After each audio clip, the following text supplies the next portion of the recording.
नमस्कार, सुदर्शन न्यूज देख रहे हैं आप। मैं हूं संगीता झा। बुलेटिन में शुरुआत करेंगे उत्तर प्रदेश की खबरों के साथ। खबर यूपी के ललितपुर के मिर्चवाड़ा गांव से में एक पावर प्लांट के डंपर की टक्कर से कई गौवंश की मौत हो गई, जिससे हिंदू संगठनों में आक्रोश फैल गया। संगठनों ने जिलाधिकारी आवास के बाहर प्रदर्शन कर पावर प्लांट के खिलाफ सख्त कार्रवाई की मांग की है। वहीं आरोप है कि डंपर तेज गति से चल रहे हैं और राख से खेत बर्बाद हो रहे हैं, जहां प्रदर्शनकारियों ने ज्ञापन सौंपकर उचित कार्रवाई की मांग की है। हम सभी लोगों में आज भारी मात्रा में आक्रोश है जो कल चिगला हुआ प्लांट के डंपरों द्वारा ग्राम मिर्चवाड़ा में आपने देखा, सोशल मीडिया के माध्यम से भी ग्रामवासियों ने वीडियो बनाकर जो डाला, हम सभी लोगों ने उसको संज्ञान में लिया है। और आपने देखा कि वहाँ पर बहुत सी गायें मृत अवस्था में डली हैं। जानकारी जब मिली है तो ग्रामवासियों ने बताया कि बजाज पावर प्लांट की जो डंपर राख को भर के रोज वहाँ से निकलते हैं, प्रतिदिन आए दिन। अभी कुछ दिनों पहले वहाँ एक लड़की की भी जान गई हुई थी, तब भी जिला प्रशासन ने मामले को संज्ञान में नहीं लिया था। चिगलौआ के भी वहाँ पर कुछ जो ग्रामवासी हैं उनकी भी वहाँ उसके डंपरों के नीचे कुचलने से मौत हुई है। आखिर जिला प्रशासन क्यों नतमस्तक है बजाज पावर प्लांट के लिए?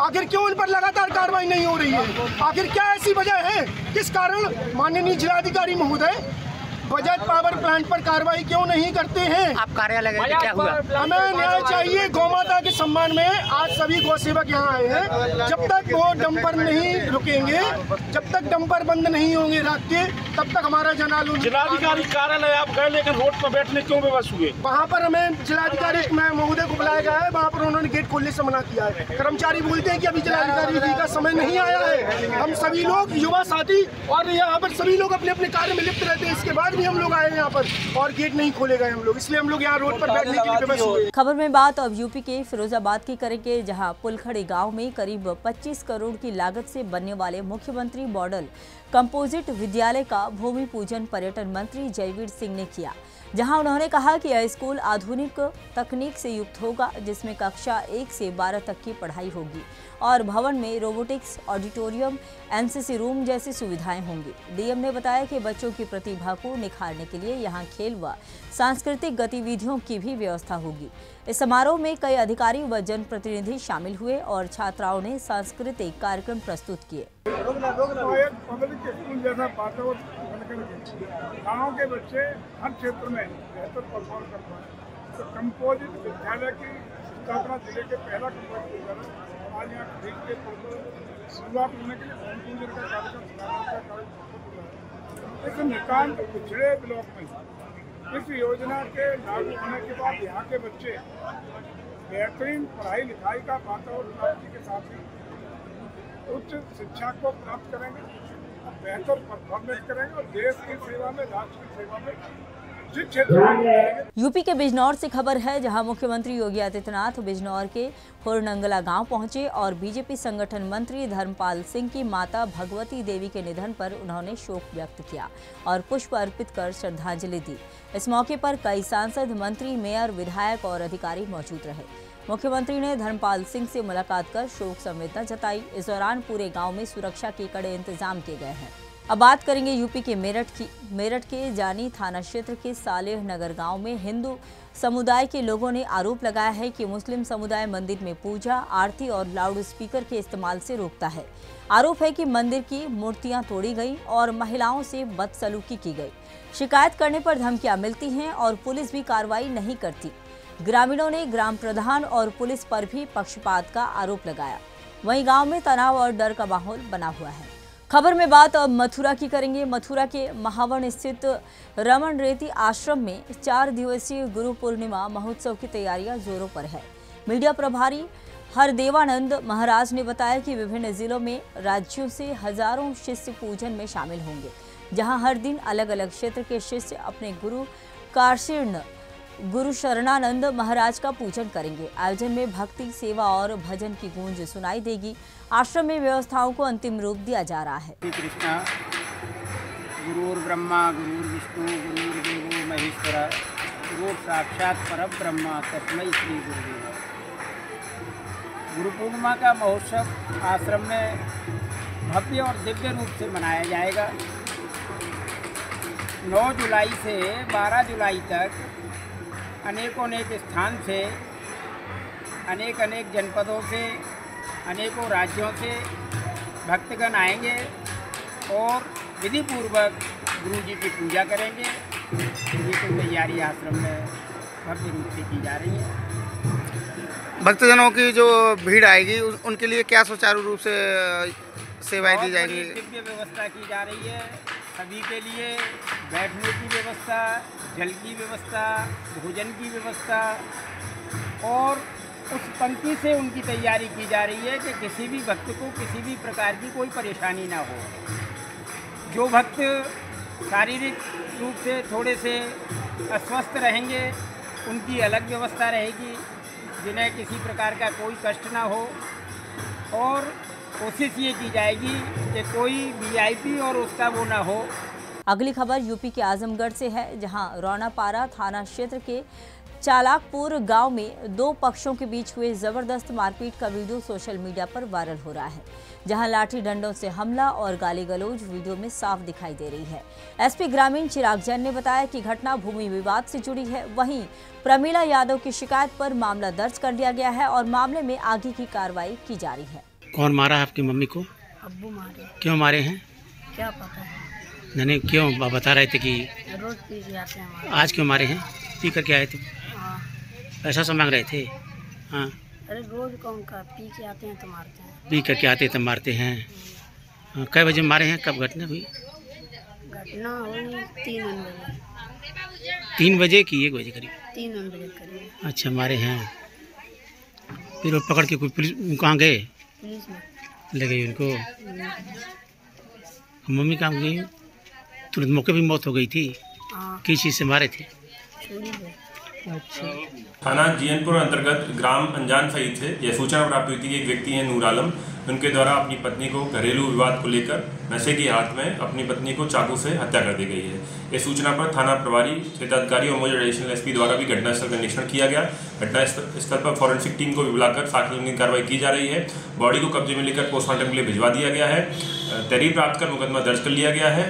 अभियुक्त को भी हिरासत में लिया जा चुका है, उसे पूछताछ जारी है। जो भी तथ्य आगे विवेचना प्रकाश में आएंगे उनके आधार पर कार्रवाई की जाएगी।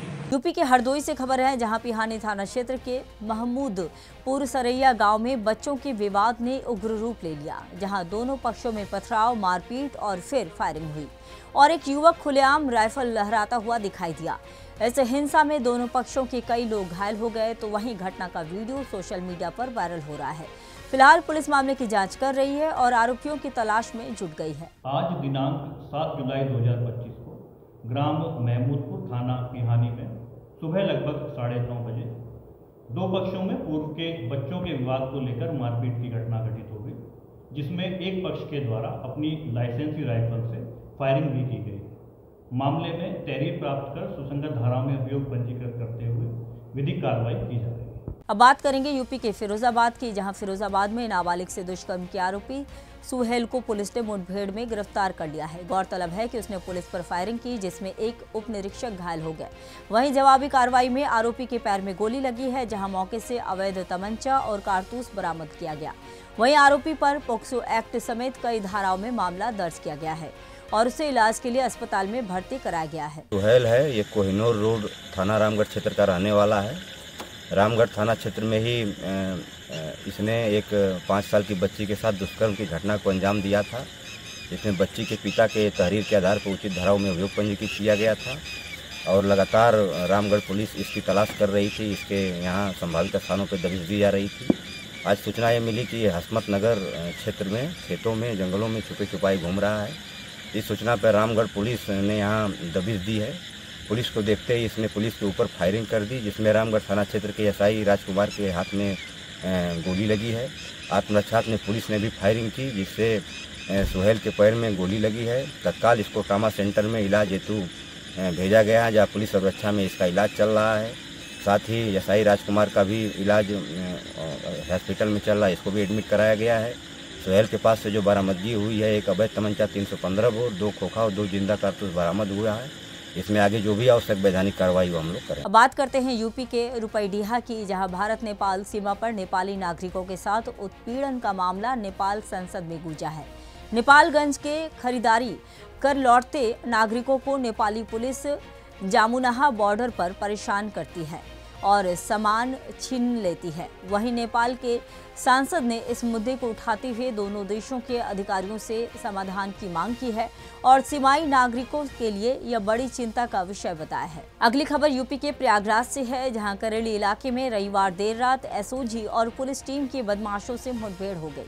फायरिंग में एक बदमाश मुन्ना उर्फ हसनैन के पैर में गोली लगी, जिसे एसआरएन अस्पताल में भर्ती कराया गया। साथ ही सैफुल्ला उर्फ राइडर और फज अजीज को गिरफ्तार किया गया है। बदमाशों के पास से 6.5 लाख रुपए नगद, तमंचा और कारतूस बरामद हुए हैं। पूछताछ में चोरी के गहने खरीदने के आरोप में गोपाल सोनी को भी गिरफ्तार किया गया है। डीसीपी अभिषेक भारती ने बताया कि ये आरोपी बंद मकानों की रेकी कर चोरी करते थे और पहले भी जेल जा चुके हैं। 2 जुलाई की रात्रि को थाना करेली क्षेत्र एक चोरी की घटना प्रकाश में आई थी, जिसमें थाना स्तरीय पर 108/25 मुकदमा दर्ज किए गए। 3 टीमों का इसमें गठन किया गया था। इसी क्रम में जब ICC के कैमरा और जो प्राइवेट कैमरा उनका जब निरीक्षण किया गया तो कुछ नाम प्रकाश में आए थे इसमें। इसी क्रम में करीब 6/7 की रात्रि को पुलिस ने रूटीन में संदिग्ध वाहन और व्यक्तियों की चेकिंग लगाई थी। थाना करेली में जब ये चेकिंग लगाई गई थी तभी कुछ व्यक्ति बाइक पर सवार बैरियर पर आए, रोकने पर रुके नहीं। उन लोगों का जब पीछा किया गया पुलिस टीम द्वारा तब उनने पुलिस टीम पर फायर खोल दिया।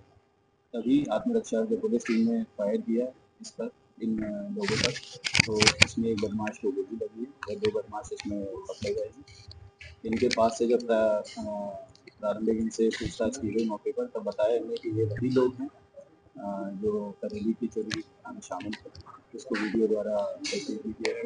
इनके पास से कुल रिकवरी 2,75,000 कैश, लगभग 2 तोला 2 कभी धातु की माल से कराई गई। फिर भी हम लोग इन्हीं की निशानदेही पर एक अन्य व्यक्ति को आज सुबह गिरफ्तार किया गया, जिसके पास से चोरी की कुल रकम 3,75,000 बरामद हुई। इसमें अवैध जो इलीगल तमंचा है उनका कारतूस वो भी बरामद किया गया मौके से।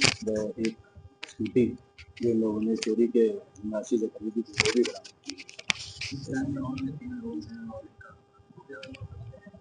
जी, उनका कुल 3 मुकदमों का आपराधिक इतिहास है। इसमें अन्य कुछ नाम प्रकाश में आए हैं जिन पे पुलिस टीम लगी। उत्तर प्रदेश के फर्रुखाबाद से बड़ी खबर सामने आई है। आपको बता दें कि फर्रुखाबाद के थाना कमालगंज क्षेत्र के मोहल्ला इंदिरा नगर में जबरन धर्मांतरण कराने का गंभीर मामला सामने आया है। आधा दर्जन लोगों ने जिलाधिकारी आशुतोष कुमार द्विवेदी को शपथ पत्र देकर इसकी शिकायत दर्ज कराई है। वहीं शिकायतकर्ताओं का आरोप है कि डॉक्टर पी कुजूर और सोनू पोस्टर सनातन धर्म के लोगों को नौकरी और पैसों का लालच देकर धर्मांतरण करवा रहे हैं। आरोप यह भी है कि धर्मांतरण से इनकार करने पर जान से मारने की धमकी भी दी गई और घरों में रखी देवी देवताओं की मूर्तियों को पैरों से कुचल दिया गया। जिलाधिकारी ने इस पूरे मामले पर संज्ञान लेते हुए एसडीएम रजनीकांत और सीओ अमृतपुर अजय वर्मा को इसकी जांच सौंपी है। साथ ही उन्होंने कहा कि सबूत मिले तो मुकदमा दर्ज होगा। वहीं हिंदू महासभा ने विरोध जताते हुए कहा कि दोषियों पर सख्त से सख्त कार्रवाई होनी चाहिए। धर्मांतरण लेकर शिकायत दर्ज कराई कि जिसमें हमने पुलिस को प्रशासनिक अधिकारी जांच कराई, क्या तथ्य निकल सामने आए? देखिए, धर्मांतरण की संदर्भ में शिकायतें आई और एसडीएम सीओ थानाध्यक्ष और सभी संबंधित को भेजा भी गया था। अभी जांच के अंतर्गत चीज़ें हैं। मुकदमा वगैरह दर्ज कराने के लिए जरूरी साक्ष्य, जैसे कोई धर्मांतरण किया हुआ आदमी कहे कि हमें धर्मांतरण करा दिया गया जानबूझकर, या फिर कोई धर्मांतरण कराने के लिए दबाव डाल रहा है, इस प्रमाण के साथ यदि कोई आएगा तो एकदम उसके विरुद्ध कार्रवाई की जाएगी। लेकिन अभी ये तथ्य जांच के अधीन है।